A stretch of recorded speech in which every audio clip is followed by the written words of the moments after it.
కుందాం. రెండవ రాసుల గ్రంథము 2వ అధ్యాయము 9వ వచనం.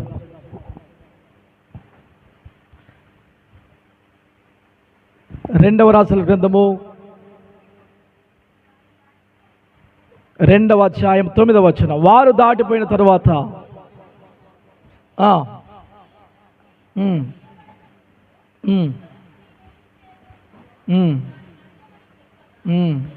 ఎలీషా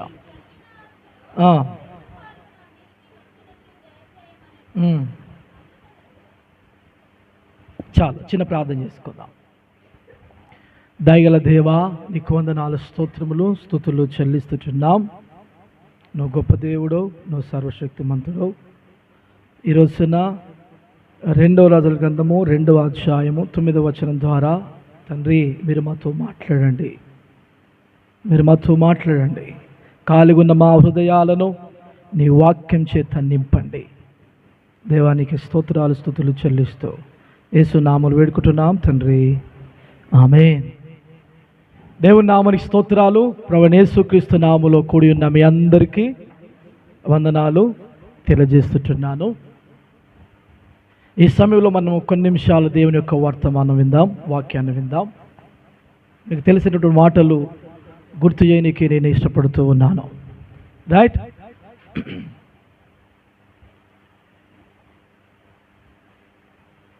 ఏలియాను ఎలీషా వెంబడించినప్పుడు వారి యొక్క ప్రయాణం గిల్గాలులో ప్రారంభమైంది. అక్కడి నుండి బేతేలుకు వచ్చినారు, అక్కడి నుండి ఎరికోకి వచ్చినారు, అక్కడి నుండి యోర్దానికి వచ్చినారు. యోర్దాను నది దాటి వచ్చిన తర్వాత అక్కడ ఇద్దరు ఉన్నారు. ఏలియా దైవజనుడు ఉన్నాడు, ఎలీషా దైవజనుడు ఉన్నాడు. ఏలియా ముందు నుండే చెప్పుకుంటూ వస్తున్నాడు, ఎలీషా నువ్వు గిల్గాల్నే ఉండు అన్నాడు. యెహోవా జీవము తోడు, నీ జీవము తోడు, నేను నిన్ను విడువను అన్నాడు. బేతేలుకు వచ్చినారు. ఎలీషా నువ్వు ఇక్కడ నుండు, యెహోవా నన్ను పరమునకు తీసుకుని వెళ్ళాలనుకుంటున్నా, నువ్వు ఈయనే ఉండు. లేదు, యెహోవా జీవము తోడు, నీ జీవము తోడు, నేను నిన్ను విడువను.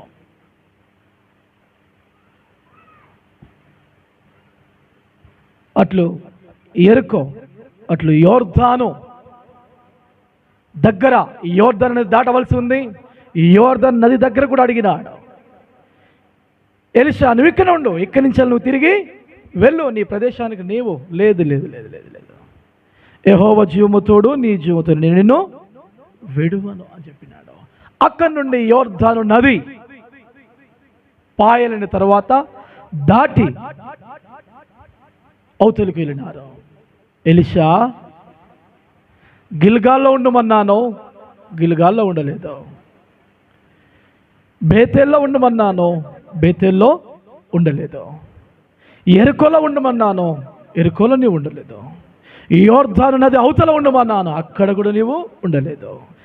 యోర్దాను నది దాటి వచ్చినా ఇప్పుడు నా వలన నీకేమీ కావాలి, నా వలన నీకేమీ కావాలి. ఏలియా ఎలీషాను చూచి, నేను నీ యొద్ద నుండి తీయబడక మునుపు నీ కొరకు నేనేమి చేయగోరుదునో దానిని అడుగుమో అని ఏలియా అంటున్నాడు. నేను కొన్ని క్షణాలైతే, కొద్దిసేపు అయితే నీ యొద్ద నుంచి నేను తీయబడతాను. నా యొద్ద నుంచి నువ్వేం ఆశిస్తున్నా, నా యొద్ద నుండి నీవు ఏమి కోరుకుంటున్నావో కోరుకో, నీవు కోరుకో అన్నప్పుడు ఎలీషా అడిగినాడు, నీకు కలిగిన ఆత్మలో 2 పాళ్ళ ఆత్మ నా మీదికి దయచేయము. ఎన్ని పాల ఆత్మ చెప్పండి, ఎన్ని పాల ఆత్మ? 2 పాళ్ళ ఆత్మ నీవు నా మీదికి దయచేయము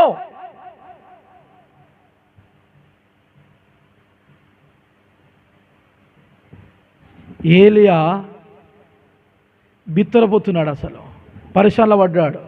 ఏమయ్యా, నువ్వు ఏం ఆశిస్తావో ఏమో అడుగుతావో అనుకున్నాను, కానీ నువ్వు అడిగింది నాకు చాలా కష్టతరంగా ఉన్నది, అది నేను నీకు ఇవ్వలేను. ఆ మాటలు ఉన్నాయి అక్కడ, చదవండి తెచ్చేసి ఒకసారి. మైక్ తీసుకోండి అమ్మా, మైక్ ఇవ్వండి. నీవడిగినది కష్టతరముగా ఉన్నది, అయితే నీ యొద్ద నుంచి తీయబడినప్పుడు ఒకవేళ నేను నీకు కనబడితే ఆ ప్రకారము లభించు, లభించును, కనబడని ఎడల అది కాకపోనేమో అని చెప్పాను. ఏమంటున్నాడు? నువ్వు అడిగింది నాకు చాలా కష్టంగా ఉంది, నేను ఆరోహణం గావించబడుతున్నప్పుడు ఒకవేళ నేను నీకు కనబడితే, అది ఒకవేళ నేను నీకు కనబడితే దేవుడిని కదా అనుగ్రహించునేమో నువ్వు అడిగింది. నేను ఒకవేళ కనబడకపోతే అది నీకు దొరకదేమో, అది నీకు దొరకదు. నువ్వు అడిగింది నాకు చాలా కష్టతరంగా ఉన్నది, నువ్వు అడిగింది నాకు చాలా కష్టతరం. నిశ్చయముగా ఆత్మలో నుండి అయ్యా నీకు 2 సంఘాలు ఉన్నాయి, ఒక సంఘం ఇవ్వంటేనే వేరు, 2 జతల బట్టలు ఉన్నాయి, ఒక జత అంటే వేరు, కొంచెం బంగారం ఉంది, కొంచెం బంగారం అంటే వేరు, 2 కార్లు ఉన్నాయి, బండ్లు ఉన్నాయి, లేకపోతే ఇదంటే వేరు, కొంచెం ఆ జ్ఞానం ఏందో నీకున్న జ్ఞానం ఏదో నాకు నేర్పమంటే వేరు, లేకపోతే వేరే సహాయ రీతులుగా ఏదైనా చేయమంటే వేరు. కానీ అడిగింది ఏంటి? ఆత్మలో నుంచి. ఎందులో నుంచి చెప్పండి? ఎందులో నుంచి? ఆత్మలో నుండి అడుగుతున్నాడు. 2 పాలు ఆత్మ అడుగుతున్నాడు, 1 పాలు కాదు. ఎన్ని పాలు కావాలట? మరి ఏలియాలో ఎన్ని పాలు ఉన్నాయో? ఆమేన్, హల్లెలూయా, హల్లెలూయా. మనకేమో ఒక్కొక్క పాలు ఉందా? ఎన్నున్నాయి మనకి ఆత్మలు? ఎన్నున్నాయి మనకి? 2 ఉన్నాయి ఆత్మలు. ఎన్నున్నాయి? 1 కదా? ఆమేన్, హల్లెలూయా. 2 పాల నీలో ఉన్న దానిలో నుంచి 2 పాల ఆత్మ నా మీదకి దయచేయి అంటున్నాడు. 2 పాల ఆత్మ కావాలి నాకు, దయచేయి. ఏం ఆశించినాడు? వెండి బంగారాలు ఆశించలేదు, ధనం ఆశించలేదు, భోగం ఆశించలే, లేకపోతే ఏ సంబంధమైంది ఏది కూడా ఆశించలే. కానీ ఆత్మలో నుండి, దేవుడు నీకిచ్చిన ఆత్మలో నుండి 2 పాల ఆత్మ నా మీదకి దయచేయి. ఆమేన్, హల్లెలూయా. ఏం ఆశిస్తున్నాడు? 2 పాల ఆత్మ నా మీద కావాలి, నాకు దయచేయి. దేవుని బిడ్డలారా, ఈ రోజున దేవుడు నిన్ను అడిగితే నీకు ఏమి కావాలో కోరుకో అంటే ఏమి కోరుకుంటావు? ఏమి కోరుకుంటావు? ఇల్లా, ధనమా, బంగారమా? ఖచ్చితంగా అవే. ఏమి లేవో అవే కోరుకుంటాం, అవునా కదా? అంతేనా? ఏమి లేవో అవే కోరుకుంటాం. కొన్నిసార్లు ఉద్యోగాలు, కొన్నిసార్లు ఇండ్లు, కొన్నిసార్లు మనకు కావలసింది. కానీ ఎరుస కోరుకుంటున్నాడు దైవికంగా, ఆత్మీయమైన కోణములో. దేవుడు ఏ విధంగా ఆత్మతో ఏలియాను నింపినాడో దానిని గ్రహించినటువంటి ఏలియా, మీలో ఉన్నటువంటి ఆత్మ నా మీదికి రావాలి. ఆమేన్, హల్లెలూయా. నీలో ఉన్న ఆత్మ నాకు కావాలి. దైవికమైనటువంటి రీతిలో ఉన్నాడు ఆయన, ఆత్మీయమైనటువంటి ఆలోచన కలిగిన వ్యక్తిగా ఉన్నాడు ఆయన. కానీ ఎప్పుడైతే ఆత్మీయంగా, దైవికంగా దేవుని నుంచి ఎప్పుడైతే నువ్వు ఆశిస్తావో ఖచ్చితంగా నువ్వు ఆశించింది నీకు దొరుకును. ఆమేన్, హల్లెలూయా. నువ్వు అడిగింది ఖచ్చితంగా దేవుడు నీకు అనుగ్రహిస్తాడు. ఆయనకి ఇచ్చేవాడుగా ఉన్నాడు. ఎన్ని పాలిస్తాడు చెప్పండి ఆయన? చెప్పండి, ఎన్ని పాలిస్తాడు ఆయన? చెప్పండి, ఎన్ని పాలిస్తాడు ఆయన? 2 పాలు ఇచ్చేవాడుగా ఉన్నాడు. చూడండి, ఏలియా 8 అద్భుతాలు చేసినాడు, ఎలీషా 16 అద్భుతాలు చేసినాడు. హల్లెలూయా, హల్లెలూయా. ఏలియా దైవజనుడు, ఏలియా దగ్గర ఎలీషా పరిచారం చేసిన వ్యక్తిగా కనబడతాడు, వెంబడించిన వ్యక్తిగా కనబడతాడు, శిష్యుగా కనబడతాడు. అతనిలో నుండి 2 పళ్ళ ఆత్మ పొందుకున్నాడు. ఆమేన్, హల్లెలూయా, హల్లెలూయా. నాయకుని కంటే శిష్యుడు ఎన్నంతలు చేసినాడు అద్భుతాలు? చెప్పండి, ఎన్నంతలు? 200 అద్భుతాలు చేసినాడు. ఏలియా 8 అద్భుతాలు చేస్తే ఎలీషా 16 అద్భుతాలు చేసినాడు.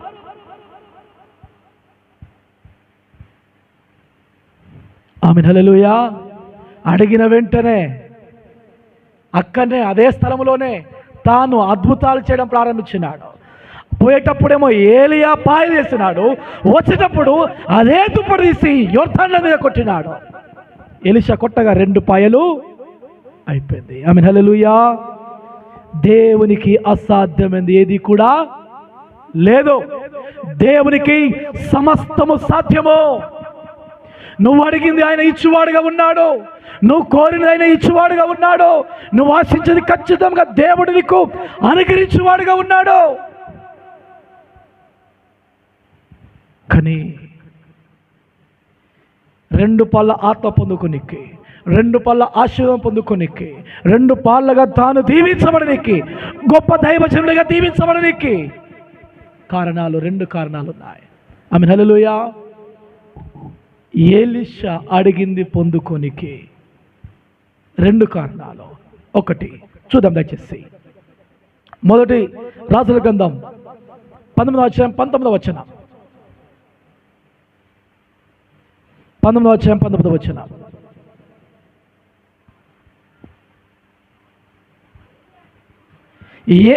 ఏలియా అతడి నుండి పోయిన తర్వాత షాపాతు కుమారుడు ఎలీషా కనబడెను. మైక్లో ఉండమ్మా. 12 అరకల ఎడ్ల చేత దుక్కి దున్నించుచు 12వ అరక తాను తోలుచుండెను. ఏలియా అతని చెరబోయి తన దుప్పటి అతని మీద వేయగా అతడు ఎడ్లను విడిచి ఏలియా వెంట పరిగెత్తి నేను పోయి నా తల్లిదండ్రులను ముద్దు పెట్టుకుని తిరిగి వచ్చి నిన్ను వెంబడించదని చెప్పి అతనిని సెలవడగగా అతడు పోయి రమ్ము నా వలన నీకు నిర్బంధము లేదు. హల్లెలూయా. చూడండి, ఏలియా ఎలీషా మీద దుప్పటి వేయగా ఎడ్లను అక్కడ వదిలి ఏం చేసినాడు? ఏమంటాడు చూడండి అక్కడ,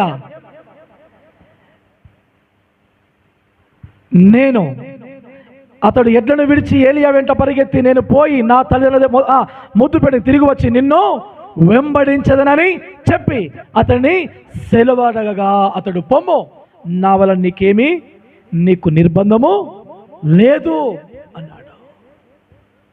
12 అరకలు కలిగిన వ్యక్తి ఎవరు? షాపాతు కుమారుడైన ఎలీషా. ఎన్నున్నాయి చెప్పండి? ఎన్ని అరకలున్నాయి? 12 అరకలున్నాయి. 12వ అరక తానే స్వయంగా ఏం చేసేవాడు? దున్నేవాడు. 11 అరకలు పని వాళ్ళు దున్నుతుంటే 12వ అరక తానే పట్టి దున్నేవాడుగా ఉన్నాడు. తాను అంటున్న మాట, అయ్యా నాకు కొంచెం సెలవయ్యో, నేను నా ఇంటికి వెళ్ళి నా తల్లిని ముద్దు పెట్టుకొని వస్తాను, వచ్చి నేను నిన్ను ఏం చేస్తాను?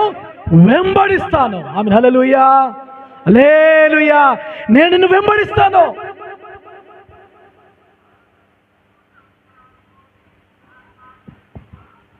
దేవుని బిడ్డలారా, ఎలీషా అన్నమాట నేను నిన్ను వెంబడిస్తాను అన్నాడు. ఆమేన్, హల్లెలూయా. ఏలియాను ఎలీషా ఏం చేసినాడు? వెంబడించినాడు. అన్ని వదిలి 12 అరకలను విరగొట్టినాడు. 12 జతల ఎడ్లను వధించినాడు. 12 అరకలను ఆ యొక్క నాగలను విరగొట్టి పొయ్యిలో పెట్టి 12 జతల ఎడ్లను వధించి విందు చేసి అందరికి విందు ఇచ్చి కుటుంబం దగ్గర సెలవు తీసుకొని ఏలియాను వెంబడించినాడు. హల్లెలూయా, హల్లెలూయా. ఇంకా ఏ రంకెలు నాకు వినబడద్దు, ఏ ఎట్లు నాకు గుర్తుకు రావద్దు. దేవుణ్ణి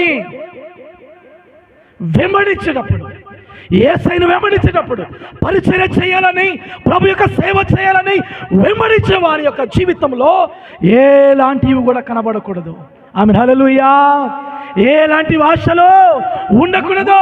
తిరిగి ఎడ్ల వైపు కానీ, తిరిగి అరకల వైపు కానీ, నాగుల వైపు కానీ, ఉన్న ఆ యొక్క భూమి వైపు కానీ తిరిగి చూడకుండా, వాటి యొక్క ఆనవాలు లేకుండా, వాటి యొక్క గుర్తులు లేకుండా వాటిని వధించి ఏలియాను వెంబడించినాడు ఎలీషా. హల్లెలూయా, హల్లెలూయా. నీ జీవితంలో నీవు ఆశించింది నీకు దక్కాలంటే, నువ్వు ఆశించింది నువ్వు దేవుని నుంచి పొందుకోవాలంటే, నీవు దేవుని వలన ఏ విధంగా దీవించాలనుకుంటున్నావు, ఏ విధంగా నువ్వు ఆశించాలనుకుంటున్నావో అది జరగాలి అంటే ఖచ్చితంగా ఖచ్చితంగా ఖచ్చితంగా నువ్వు దేవుణ్ణి వెంబడించాలి. వెంబడించే నీవు ఉపేక్షించుకొని, హల్లెలూయా చెప్పండి, ఎట్లా ఉపేక్షించుకొని అన్ని ఆశలన్నీ కూడా చంపుకొని యేసుని వెంబడించాలి. హల్లెలూయా, హల్లెలూయా. అది సేవైనా, అది విశ్వాస జీవితమైనా, ఏ స్థితి నీకు ఇచ్చినా, పరిచర్య చేసే బాధ్యత నీకు ఇచ్చినాడా, లేదా విశ్వాసగా కొనసాగే బాధ్యత దేవుడు నీకు ఇచ్చినాడా, ఎలాంటి స్థితిలో నీవున్నా యేసుని వెంబడించేటప్పుడు ఉపేక్షించుకొని నీకున్న ఆశలన్నీ, లోక ఆశలన్నీ ఏం కాలవి చంపివేయబడాలి. ఆమేన్, హల్లెలూయా, ఆమేన్, హల్లెలూయా. చంపివేయబడాలి. వెంబడించే నీవు, విశ్వాస జీవితంలో కొనసాగుతున్న నీవు, విశ్వాసంలో నడుస్తున్న నీవు యేసుని వెంబడిస్తున్నావా? యేసుని అనుసరిస్తున్నావా? దేవుణ్ణి అనుసరించి నువ్వు నడుస్తున్నావా? యేసుని వెంబడిస్తున్నావా? నీవు వెంబడిస్తున్న నీవు బైబిల్ రాయబడిన మాట, ఆ మాట చూద్దాం దయచేసి. లూకా సువార్త 9:23. లూకా సువార్త 9:23 వచనం.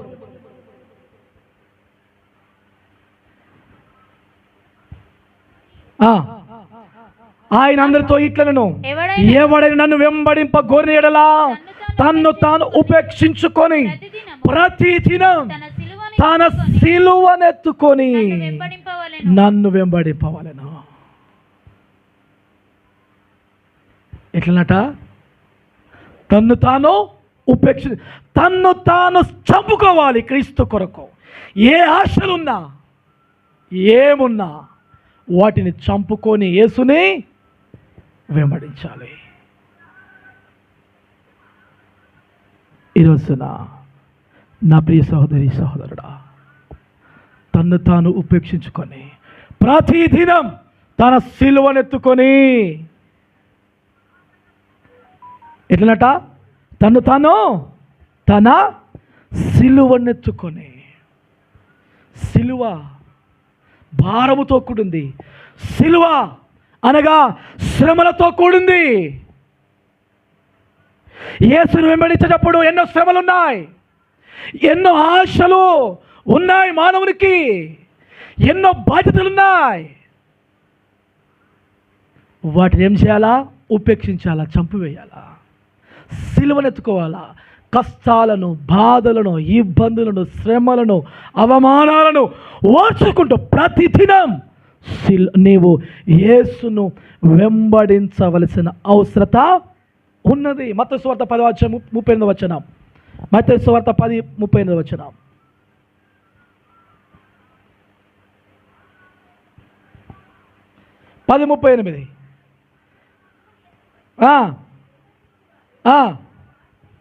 తను సిలువను ఎత్తుకొని వెంబడింపనివాడు నాకు పాత్రుడు కాడు. చాలమ్మా, నాకు పాత్రుడు.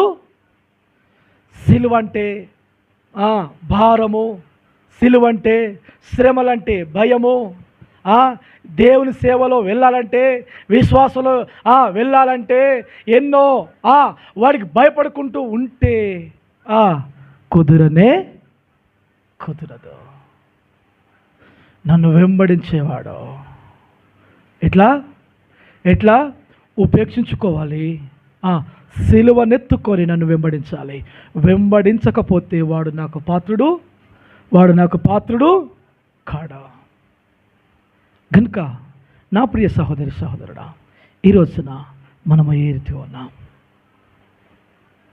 మనము దేవుని వెంబడించే వారముగా ఉండాలి. మనము విశ్వాస జీవితం ఉన్నటువంటి మనము, బాప్తిసం తీసుకున్నటువంటి మనము, క్రైస్తవ జీవితాన్ని జీవిస్తున్న మనము ఎవరిని వెంబడిస్తున్నాం? యేసుని వెంబడిస్తున్నావా? లోకాన్ని వెంబడిస్తున్నావా? యేసుని వెంబడిస్తున్నావా? అన్యులను వెంబడిస్తున్నావా? ఎవరిని నువ్వు వెంబడిస్తున్నావు? ఒక మాట చూద్దాం. యోహాను సువార్త 10వ అధ్యాయం 5వ వచనం.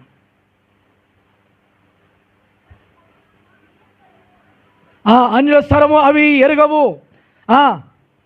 అన్యుని ఎంత మాత్రం వెంబడింపక వాని నుండి పారిపోవాలని మీతో నిశ్చయముగా చెప్పుచున్నాను. నువ్వు ఆయన బిడ్డవైతే, నువ్వు ఆయన గొర్రెవైతే నా స్వరము వినును, అవి అన్యుల స్వరాన్ని ఎరగవు, అన్యుని వెంబడింపవు. అవి నన్ను మాత్రం వెంబడిస్తాయి, నా స్వరాన్ని ఎరిగినవి, వాటిని పేరు పెట్టి పిలిచినావు. అవి నా గొర్రెలు, నేను వాటి కొరకు ప్రాణం పెట్టినాను అన్నాడు యేసయ్య. ఆమె హల్లెలూయా. చూడండి, అవి అన్యుల స్వరము అవి ఎరగవు, అన్యుల స్వరం అవి ఎరగవు. క్రీస్తుని ఎరిగిన నీవు, క్రైస్తవుడు పిలువబడుతున్న నీవు, విశ్వాస జీవితాన్ని జీవిస్తున్న నీవు ఎవరిని వెంబడిస్తున్నావు? యేసుని వెంబడిస్తున్నావా? బైబిల్ యేసయ్య అంటున్నాడు, అవి అన్యుల స్వరము. అసలు అన్యుకు నీకు పొత్తు ఏంటి?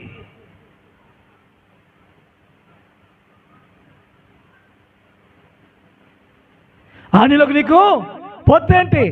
వారి ఆచారాలకు నీ ఆచారాలకి పొత్తేంటి? నీ ఇంట్లో జరిగే కార్యక్రమాలకు అన్ని ఆచారాలకు పొత్తేంటి? సంబంధం ఏంటి? నీ ఎట్లా జరిగేది దైవికంగా, ఆత్మీయంగా, ప్రార్థనాపూర్వకంగా, వాక్యానుసారంగా జరుగుతుందా? ఒకసారి ఆలోచించు. యేసును వెంబడించే నీవు నీ జీవితంలో ఖచ్చితంగా నువ్వు క్రీస్తు బిడ్డవై ఉండాలి. నువ్వు క్రీస్తుని వెంబడించాలి, అన్యుని వెంబడించకూడదు. అన్యుని యొక్క స్వరాన్ని నువ్వు వినకూడదు.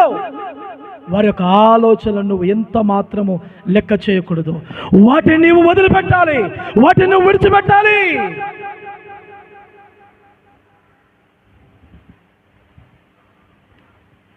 నీవు ఎవరి స్వరాన్ని విని ఎవరిని వెంబడిస్తున్నావు?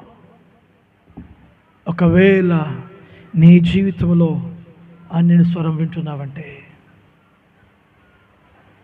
అది తోడేలు కావచ్చు, వాడు దొంగ కావచ్చు. యోహాను సోదరబడిన మాట, వాటి వెనుకల పెడితే దొంగ ఏం చేస్తాడు? అవా నువ్వు నా బిడ్డవు రా అని చెప్పి, నన్ను మా తమ్మునివి, మా అన్నవా అని చెప్పి, లేకపోతే మా మానవ చుట్టం అని చెప్పి గౌరవించి ఇంట్లో చేర్చుకుంటాడా? చెప్పండి గట్టిగా. మరి చేర్చుకుంటాడా? రాత్రి విన్నాం కదా, దొంగ ఏం చేసినాడు? దొంగల చేతిలో వాడు చిక్కెను, బట్టలతో సహా దోచుకోబడ్డాడు, కొట్టబడ్డాడు, కొర ప్రాణముతో. అన్యుని స్వరం అట్లుంటుంది.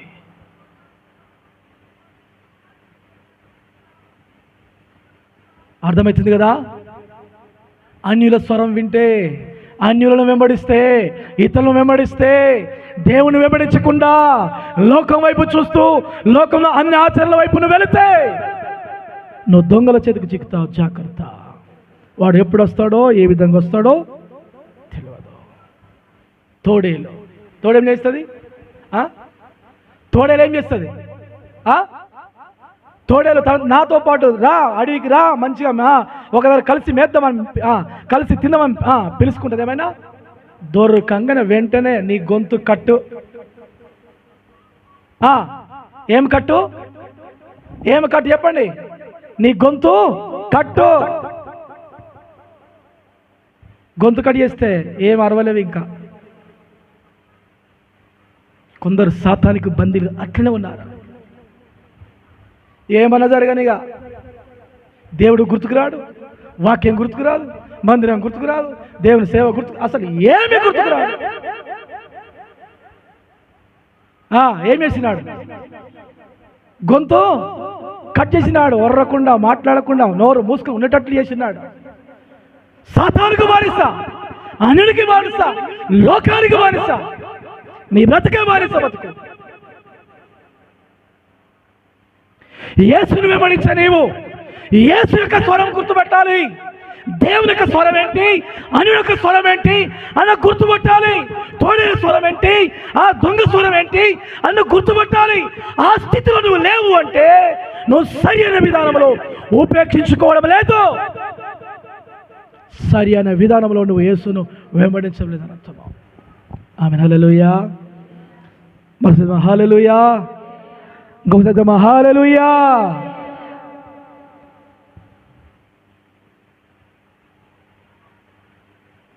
ఆయన వెంబడించే నీవు నీ జీవితంలో ఎన్ని ఇబ్బందులైనా సరే నువ్వు ఆయన వెంబడించు. ఉపేక్షించుకొని ఎట్లా ఎట్లా నీకు నీవుగా ఏం కావాలా? చంపుకొని యేసుని వెంబడించాలి. నీకున్న ఆశ అన్ని కూడా చంపబడాలి. క్రీస్తు కొరకు నీవు ఒక పరిశుద్ధమైనటువంటి వ్యక్తిగా, ఒక ఎలీషాలాగా నువ్వు మార్చబడాలి. హల్లెలూయా. అప్పుడు నువ్వు వెంబడిస్తే, ఉపేక్షించుకొని వెంబడిస్తే, తిలువనెత్తుకొని వెంబడిస్తే, నువ్వు అడిగింది, నువ్వు ఆశించింది దేవుడిని కలిగించేవాడుగా ఉన్నాడు. ఆమేన్. హల్లెలూయా. అది ఎంత కష్టమైనా సరే దేవునికి అసాధ్యమైనది ఏదియు, చెప్పండి గట్టిగా, యేసయ్యకు అసాధ్యమైనది ఏదియు, తండ్రికి అసాధ్యమైనది ఏదియు లేదు. ఆయనకు సమస్తము సాధ్యము. సమస్తము సాధ్యమైనది. నిన్ను రెండంతలుగా దీవించు నీకు సిద్ధంగా ఉన్నాడు ఆయన. రెండు పళ్ళ ఆత్మతో నిన్ను నింపనికి సిద్ధంగా ఉన్నాడు ఆయన. ఆయన గొప్పవాడు. హల్లెలూయా. ఆయన ఉన్నతమైనటువంటి దేవుడు. ఆయన ఖచ్చితంగా నీ ఆశ, నీ ఉద్దేశాన్ని నెరవేర్చి ఆయన కొరకు నేను ఎట్లా వాడుకోవాలో, నిన్ను ఆయన కొరకు సాక్షిగా ఎట్లా నిలబెట్టుకోవాలో ఆయనకు బాహుగా తెలుసు. హల్లెలూయా. ఆయన గొప్పవాడు. ఆయన వెంబడించు. ఉపేక్షించుకొని వెంబడించు. సిలువనెత్తుకొని, ఏ సిలువ? క్రీస్తు యొక్క సిలువ. ఆమేన్. హల్లెలూయా. ఆయన సిలువనెత్తుకొని మనం వెంబడించడం చాలా అవసరమై ఉంటున్నది. దేవుని బిడ్డలారా, ఈరోజు మనము ఏ రీతిగా ఉన్నాం? రెండు పాళ్ళ ఆత్మ పొందనికి ఒకటి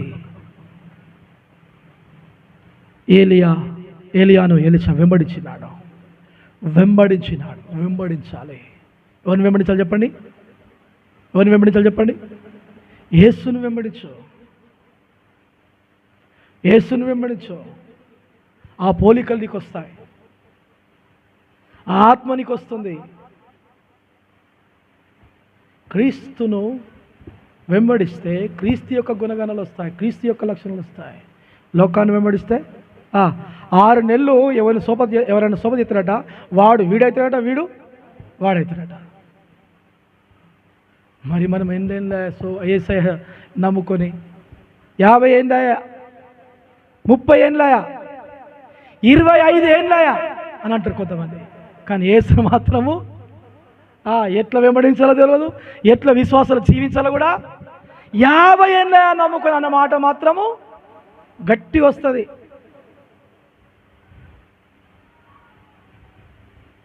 ఒక ఆయనకు దండ, ఆయన లెక్కనే లేడు నా లెక్కలు అసలు. వాస్తవానికి ఆయన నా దృష్టిలో లేడు. ఎప్పుడు వస్తాడో ఎప్పుడు పోతాడో తెలియదు. గుడికి ఎప్పుడు వచ్చేటోడు కాదు. చర్చ్ ఓపెనింగ్ రోజు దండ వేయమని దండ ఇయ్యలే ఆయనకి, పెద్ద మనిషికి. వేయకపోతే అలిగిపోయిండు. ఇవ్వకపోతే నిజంగా చెప్తున్నా, ఆయన పేరు మోషే, కానీ గుడి తెలియదు ఆయనకి. ఎప్పుడు అతను తెలియదు, ఎప్పుడు పోతారో తెలియదు. అలిగిపోయిండు. నాకు తెలియదు ఆయన అలిగిపోయిన సంగతి, నాకు తెలియదు. కార్యక్రమం అంతా అయిపోయింది. అన్న ఆయన అలిగిపోయిండు. ఆయన ఎవరు అలిగిపోయారు? మోషే అలిగిపోయిండు. అలిగిపోతే అన్న ఆయన ఎవరు అసలు? ఆయన మన చర్చి మిమ్మల్ని, ఆయన మన చర్చి మనిషి, ఆయన మొదట నమ్ముకున్నాడు అన్నాడు ఆయన చెప్పిన వాళ్ళు. ఆయన కూడా మందిరం గడ బయట కూర్చొని, నేను 50 ఏళ్ళు నమ్ముకొని నువ్వు నాకు దండ నీకు ఇవ్వవా, నన్ను స్టేజ్ కలిగి వెళ్ళవా? అయ్యా నీ ముఖం ఏందో నాకు తెలియదు.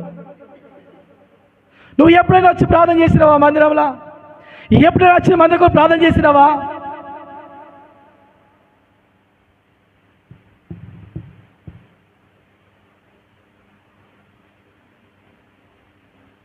యేసుని వెంబడించేవాడు యేసు యొక్క లక్షణాలు కలిగిన వాడుగా ఉంటాడు. హల్లెలూయా. యేసుని వెంబడించేవాడు క్రీస్తు యొక్క మనసుని కలిగిన వ్యక్తిగా ఉంటాడు. చాలా మంది జీవితాలు అంతే, చాలా మంది బ్రతుకులు అంతే. క్రీస్తు యొక్క లక్షణాలు లేవు, క్రీస్తు మనస్సు లేదు. క్రీస్తును వెంబడిస్తే కదా, క్రీస్తును అనుసరించి నడిస్తే ఖచ్చితంగా క్రీస్తు యొక్క లక్షణాలు, క్రీస్తు యొక్క మనస్సు వస్తుంది. నీకు ఏ మనసు ఉంది? ఏ లక్షణాలు కలిగిన వ్యక్తి వల్ల, ఏ యొక్క గుణగానాలు కలిగిన వ్యక్తి అని వల్ల ఒక్కసారి నీవు ఆలోచించాయి. ఏలియాను ఎలిషా వెంబడించినాడు. ఏలియా ఏం చేసినాడో అంతకంటే గొప్పగా రెండంతలుగా దేవునికి ఇష్టమైన పని ఏలియాకు కూడా ఇష్టమైన పని చేసినాడు. హల్లెలూయా. మరి హల్లెలూయా. రెండు పైకెత్తి గట్టి హల్లెలూయా. అట్లుండాలి మన పని. హల్లెలూయా. యేసును వెంబడిస్తే, ఏలియాను వెంబడిస్తే ఏమొచ్చింది? ఎలిషాకి అవే లక్షణాలు వచ్చింది.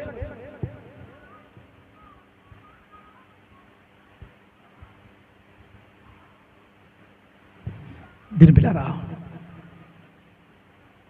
ఎవరన్నా నా వెనుక ఉన్నారంటే వాళ్ళ గురించి 100 సార్లు ఆలోచన చేస్తా. అర్థమవుతుంది కదా? చాలామందికి అర్థం కాదు, చాలామందికి అర్థం కాదు. ఉన్నోడే ఉంటాడు ఎప్పుడు నయంబట, అది ఏడన్నా కానీ.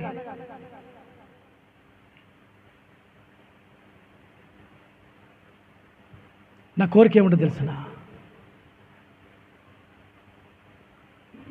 నేను ఎట్లయితే ఉన్నానో తను కూడా అట్లా. నేను వెంబడించేవాడు తను తాను ఉపేక్షించుకొని ఎన్ని ఆశలున్నా, ఎన్ని గొంతమ్మ కోరికలున్నా వాటిని చంపుకొని వెంబడించాలి. అప్పుడే 2 పాళ్ళ దీవెనలు, 2 పాళ్ళ ఆత్మను పొందుకుంటాం. ఆమేన్. హల్లెలూయా. మరి హల్లెలూయా. ఈ రోజున మనం ఎత్తుకున్నాం, మన ఆత్మీయ జీవితం ఎత్తుకుంది. ఇంకొక మాట చెప్పి ముగిస్తా, ఇది తొందర ముగించేస్తా. ఉపచారము చెప్పండి. ఏంది? రెండోది ఏంటి చెప్పండి? ఉపచారము అంటే ఏంటిది? ఉపచారం అంటే ఏంది? ఉపచారం చేయడం అంటే చెప్పండి, పని అంతే కదా, దగ్గర ఉండి పరిచర్య చేయడము. చూద్దాం ఒకసారి. 1 రాజులు 19:21.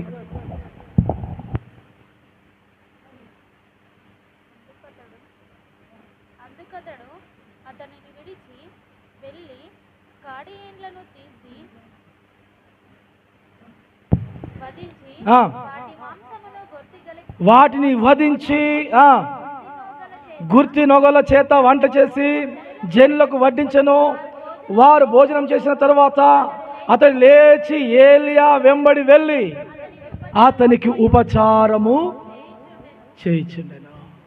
రెండో మాట చెప్పండి. ఏంది? ఉపచారము చేస్తున్నాడు. ఎవరు చేస్తున్నారు చెప్పండి? ఎవరు చేస్తున్నారు చెప్పండి? సెలవులు. ఎవరు చేస్తున్నారు ఉపచారము? ఎవరికి చేస్తున్నారు? చదివి చెప్పుర్రి, బైబిల్లో చూసి చెప్పండి. ఎవరికి ఉపచారం చేస్తున్నారు? ఎలీషా ఏలియాకు ఏం చేస్తుంది చెప్పండి? ఉపచారం చేస్తున్నాడు. దీని బిళ్ళరా, నువ్వు రెండంతలా దీవించబడాలంటే ఉపచారము చేయాలి, పని చేయాలి, ప్రభు యొక్క పరిచర్య చేయాలి, గిన్నె అందించాలి.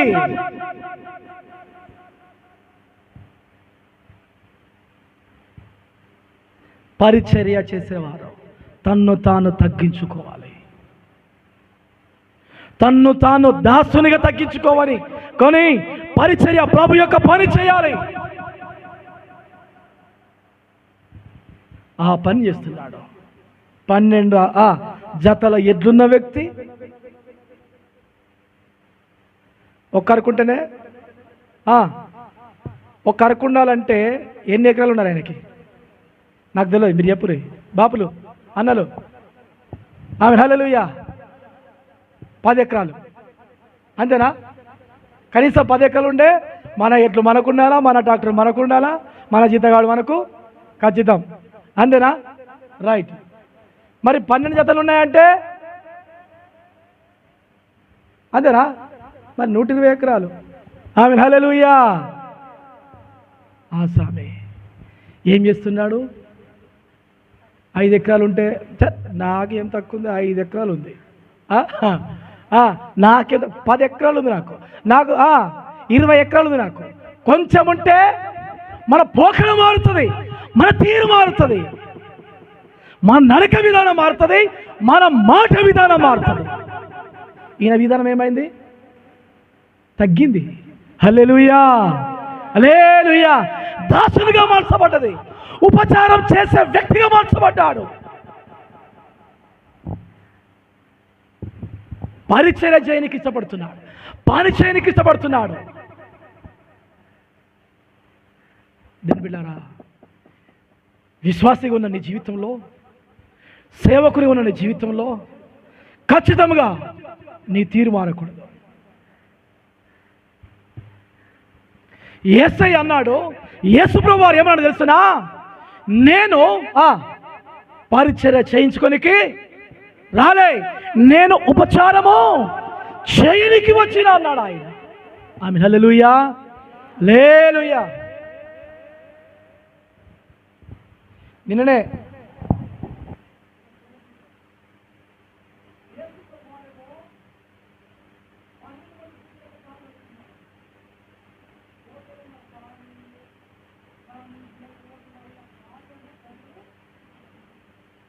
కడుగుతున్నారు. ఆమేన్, హల్లెలూయా. అర్థమైందా నా మాట? యేసు ప్రభు వారేమో ఏం చేస్తున్నాడు? యేసు ప్రభు వారు 12 మంది శిష్యులకు మాదిరికరంగా ఉన్నాడు. యేసు ప్రభు వారు సర్వలోకానికి మాదిరికరంగా ఉన్నాడు. ఆమేన్, హల్లెలూయా. ఆయన దేవుడు కాడా? ఆయన రాజులకు రాజు కాదా? ఆయన ప్రభులకు ప్రభువు కాదా? ఆయన దేవుని కుమారుడిగా పుట్టలేదా ఆయన? హల్లెలూయా. బోలు దోమాలంటే కష్టం, మందిరం ఊడవాలంటే కష్టం. ఇవి ఇష్టం కొద్ది చేస్తావా? మనము తిన్న ప్లేట్ ఎత్తాలంటే ఇష్టం కొద్ది చేస్తావా? మందిరంలో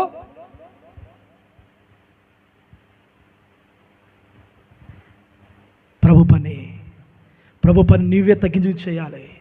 ఒకరు చెప్తే చేసేది కాదు. ప్రభు పని చేయడానికి నీకు ఆతురత ఉండాలి, నీకు ఆసక్తి ఉండాలి.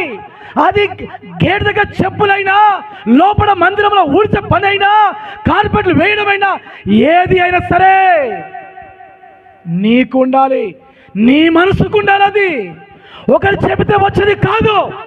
వారు నాకు చెప్పలేదు అనుకుంటారు కొన్నిసార్లు, ఇది నాకు చేయాలనుకుంటారు కొన్నిసార్లు పెద్దవారు చేస్తుంటే చూసుకుంటూ వెళ్తారు. కొన్నిసార్లు పిలిచి చెప్పాలో పరిస్థితులు ఏర్పడతాయి. కొన్నిసార్లు ఉపచారం చేసే వారికి ఒకరు పిలిచి చేయమని చెప్తున్నావు, అలాంటి లక్షణాలు ఉండవు.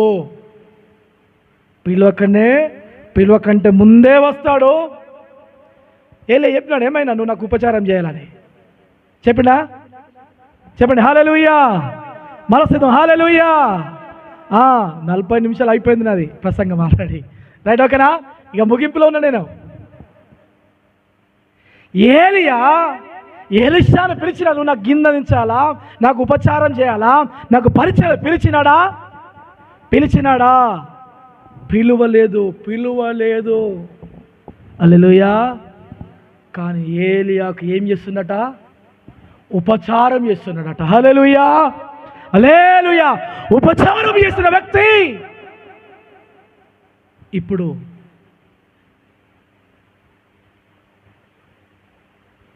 దైవజనుగా పిలబడుతున్నాడు. హల్లెలూయా, మరి హల్లెలూయా, దైవజనుగా పిలబడుతున్నాడు. నయమాన్ వచ్చి బయట ఉంటే ఆ పోయి నీళ్ళలో మునిగి పొమ్మని సప్పుడంట అని చెప్పినాడు. ఆమె హల్లెలూయా. ఏం చెప్పినాడు?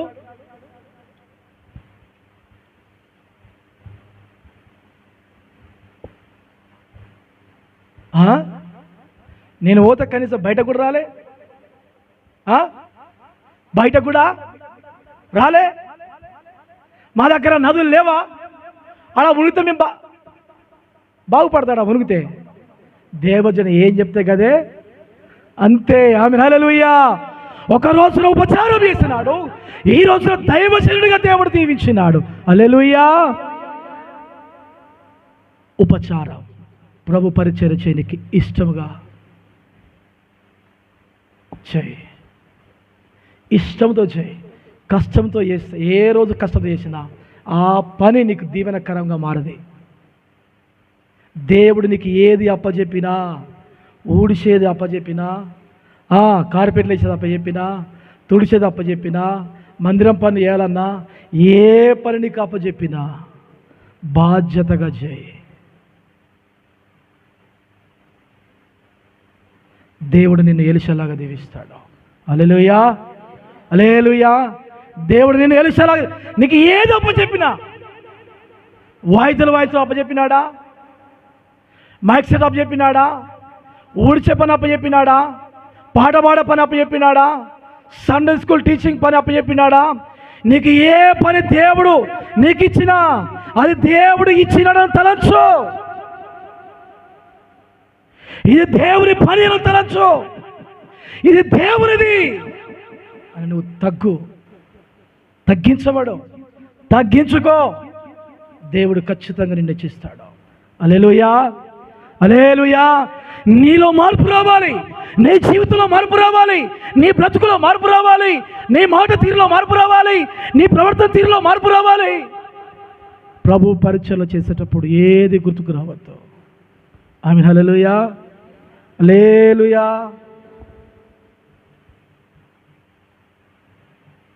మీరు నమ్ముతారో నమ్మరు నాకు తెలియదు. నేను నా ఇంటి దగ్గర ఏ పని చేయలే, కానీ బయటకు వచ్చిన తర్వాత అన్నీ చేసిన. బయటకు వచ్చిన తర్వాత నన్ను అన్నోళ్ళు కూడా అన్నారు, గీ చేస్తావా అన్నారు. మీరు వరద బాధిత కుటుంబం లాగా ఉన్నారు అని అన్నారు. నన్ను ఏమన్నారు? వరద బాధిత ఎట్లుంటారు, మీరు అట్లున్నారు అని అన్నారు నన్ను. ఆమేన్. హల్లెలూయా. దేవుడు ఎప్పుడైతే మనకి ఏది అప్పచెప్పినా నువ్వు నమ్మకముగా చేయి, దేవుడు నిన్ను దీవించేవాడుగా ఉన్నాడు. ఆమేన్. హల్లెలూయా. ప్రతిదీ కూడా పని వాళ్ళు ఏం పని చేస్తారో, ఇంట్లో పని మనిషి ఏం పని చేస్తారో మీకు ఖచ్చితంగా ఆ పని చేసిన. పని మనుషులు ఏం చేస్తారు ఇంట్లో? ఇప్పుడు నిల్వలు ఉన్న వాళ్ళు ఎవరైనా పని మనిషి పెట్టుకున్నాడు అనుకో, ఏం చేస్తారు పని మనిషి? అన్ని పనులు చేసిన. ఆమేన్. హల్లెలూయా. దేవుడు ఈ స్థితిలో ఉరకనే ఉంచలే. మీరు నమ్మడం లేకపోతే లేదు. దేవుని పని చేయడానికి కొంచెం కష్టమైనా నాకు ఇష్టము. ఆమేన్. హల్లెలూయా, హల్లెలూయా. కొంచెం కష్టమైనా నాకు ఇష్టము. అది దేవుని పని అని. ఆమేన్. హల్లెలూయా. ఏం పని అని? ఇది దేవుని పని, ఇది దేవుడు మనకిచ్చిన పని, దేవుడు మన మీద పెట్టిన భారం అని. తుడుచుకుంటే అన్ని కథం, ఏమి చేయవలసిన అవసరము లేదు కదా, అంతే కదా. కానీ నాకు అలాంటి మనసు ఇయ్యలే దేవుడు. ఎందుకేమో చచ్చిపోయేదాకా దేవుని పని చేసి మంచిగా చచ్చిపోవాలా. ఆమేన్. హల్లెలూయా, హల్లెలూయా. అంతే. ఉపచారం చేయి, దేవుడు నిన్ను దీవించి ఆశీర్వదించువాడుగా ఉన్నాడు. మొదటి పేతురు పత్రిక 4:10.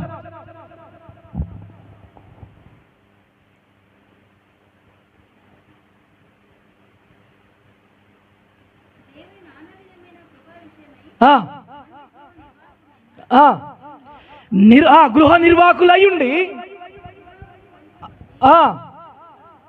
ఒకరినొకరు ఉపచారము ఒకరినొకరు ఏం చేయండి, ఉపచారం చేసుకోండి, పరిచయం చేసుకోండి, పని చేసుకోండి, ఒకరినొకరు పని చేయాలి. అపోస్తల కార్యం 13:5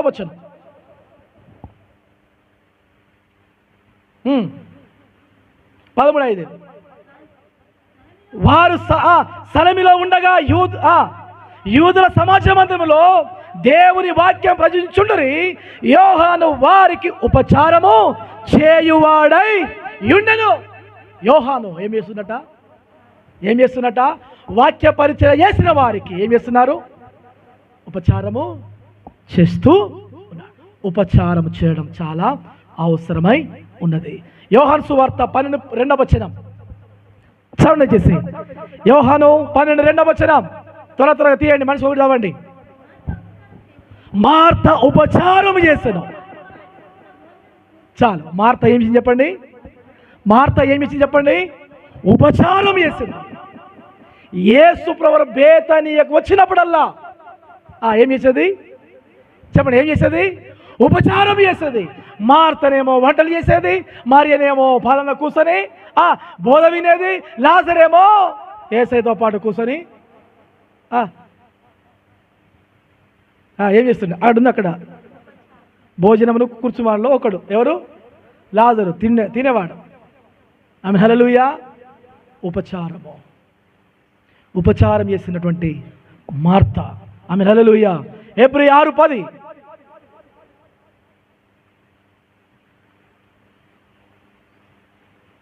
మీరు చేసిన కార్యములను మీరు పరిశుద్ధులకు ఉపచారం చేసి ఇంకను ఉపచారం చేయుట చేత తన నామమును బట్టి చూపిన ప్రేమను మరచుటకు దేవుడు చెవిడి గట్టిగా దేవుడు మనసేదమా ఆమె హల్లెలూయా. దేవుడు అన్యాయస్తుడు కాడు. ఈ మందిరంలో నువ్వు ఏ పని చేసినావో, ఈ మందిరం కొరకు నువ్వు ఎంత కష్టపడ్డావో, నీవు చేసిన పనిని, నీవు చేసిన పరిచర్యను మరచుటకు నీవు నమ్మిన దేవుడు అన్యాయస్తుడు కాడు. హల్లెలూయా. రెండంతల ఆశీర్వాదముతో నిన్ను దీవించే దేవుడు. హల్లెలూయా. రెండంతల ఆశీర్వాదం నిన్ను ఆశీర్వదించే దేవుడు ఆయన. ఈరోజు ఇక్కడ కూర్చున్నామంటే, ఈ స్థలంలో కూర్చున్నామంటే సండే స్కూల్ పిల్లలు ఎంత కష్టపడ్డారో వాళ్ళు. ఫస్ట్ రోజు మొదలేసినారు, సలాకలు ఏరేసినారు, తర్వాత చెత్త కాగితాలు అంతా ఏరేసి కాలబెట్టినారు. నిన్న ఇవన్నీ ఏరాలంటే వాళ్ళతో పాటు చెల్లమ్మలు కూడా ఏరేం చేసినారు, క్లీన్ చేస్తే ఇవాళ మీరు ఇక్కడ కూర్చున్నారు. హల్లెలూయా. దేవుడు వారిని దీవించునుగాక. ఆమేన్. ఇక్కడ పనిచేసిన ప్రతి ఒక్కరిని దేవుడు దీవించువాడు ఉన్నాడు. ఆయన అన్యాయస్తుడు కాడు. ఆయన అన్యాయస్తుడా కానీ కాదు. ఆయన అన్యాయస్తుడు కాడు కనుకనే రెండంతల ఆశీర్వాదం నింపినాడు. ఆమె హల్లెలూయా. చెప్పండి, ఎన్నంతల ఆశీర్వాదం? రెండంతల ఆశీర్వాదం. 2 పళ్ళ ఆశీర్వాదం, 2 పళ్ళ ఆత్మ దేవుడు ఎలిషాకిచ్చినాడు. నా ప్రియ సహోదరుడా, నేను ముగిస్తున్నాను. దేవుని నుంచి నువ్వేం ఆశిస్తున్నావు? నీలోనున్న ఆత్మ 2 పాలు నా మీదకి రానేమో అని అడుగుతున్నావా? అయ్యా నన్ను దీవించు అని అడుగుతున్నావా? నువ్వు నన్ను ఆశీర్వదించు నువ్వు అడుగుతున్నావా? ఖచ్చితంగా నీ దేవుడు అన్యాయస్తుడు కాడు. హల్లెలూయా. ఆయన నిన్ను దీవించి ఆశీర్వదించువాడుగా ఉన్నాడు. నువ్వు ఆయన వెంబడిస్తున్నావా? వెంబడిస్తున్నా నిన్ను ఖచ్చితంగా దీవిస్తాడు. ఉన్నతమైన స్థితిని నీకు ఇస్తాడు. ఉన్నతమైన స్థానం నిలబెడతాడు. గొప్పవానిగా చేస్తాడు ఆయన. ఒకప్పుడు ప్రజల దృష్టిలో పనికి మాల వ్యక్తి కావచ్చు, ఒకప్పుడు ప్రజల దృష్టిలో ఎంత మాత్రం కూడా వేస్ట్ ఫెల్లో అని నువ్వు పిలువడు కావచ్చు. దేవుడు ఖచ్చితంగా నీకు ఘనతనిస్తాడు. ఎందుకంటే నీవు ఆయన వెంబడిస్తున్నావు. హల్లెలూయా. నేను ఉపేక్షించుకున్నావు, సర్వాన్ని పెంటతో సమానంగా ఏర్చుకున్నావు. నువ్వు ఆయన సిలువను ఎత్తుకొని వెంబడిస్తున్నావు కనుక దేవుడు నిన్ను దీవించి ఆశీర్వదించి వాడుకున్నాడు. నీకు ఉన్నతమైన స్థితిని ఇస్తాడు ఆయన. హల్లెలూయా, హల్లెలూయా. అప్పుడప్పుడు ఒక్కొక్కరి సంగతిని ఆలోచన చేస్తుంటే నాకు గమ్మత్ అనిపిస్తుంది.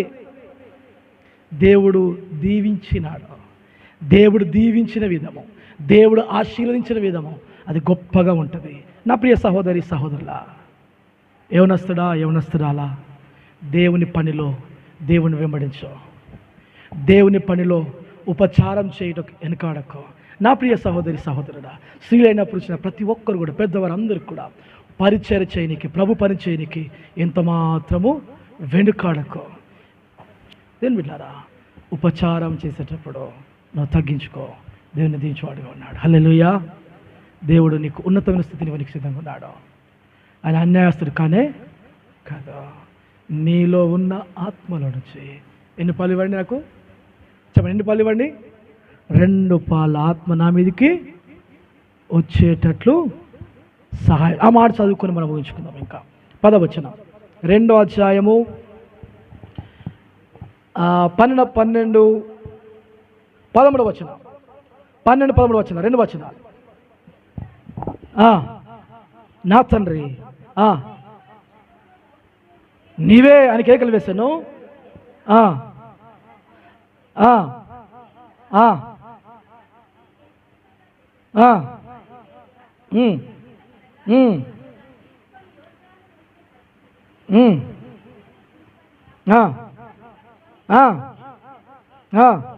నీటి మీద కొట్టి ఏలియా యొక్క దేవుడని యెహోవా ఎక్కడ ఉన్నాడని అతడు దుప్పటితో నీటిని కొట్టగా అది ఇటు అటు విడిపోయాను. హల్లెలూయా అని అడిగింది అక్కడనే ప్రారంభమైంది. హల్లెలూయా. ఆయన ఏమైతే అడిగినాడో, ఏమైతే ఆశించినాడో అక్కడనే ప్రారంభమైంది. నువ్వు అడిగింది ఈయనకి. పోయేటప్పుడు ఏలియా 2 పాయలు చేసినాడు, వచ్చినప్పుడు ఎవరు చేసినారు? ఎవరు చేసినారు పాయలు? ఎలీషా చేసినాడు. హల్లెలూయా. అడిగింది అక్కడనే అతనికి దొరికింది. దేవుడిచ్చినాడు. దేవుడు అన్యాయస్తుడు కాడు, న్యాయవంతుడైన దేవుడు గనుక మనమందరం కూడా దేవుడిచ్చే 2 పాల ఆత్మను పొందుకుందాం, అనగా 2 పాల ఆశీర్వాదము పొందుకుందాం. దేవుడి మాటలు దేవుడు దీవించునుగాక. ఆమేన్. తల్లు వంచుదాం, కళ్ళు మూసుకుందాం, ప్రార్థన చేసుకుందాం. స్తోత్రం.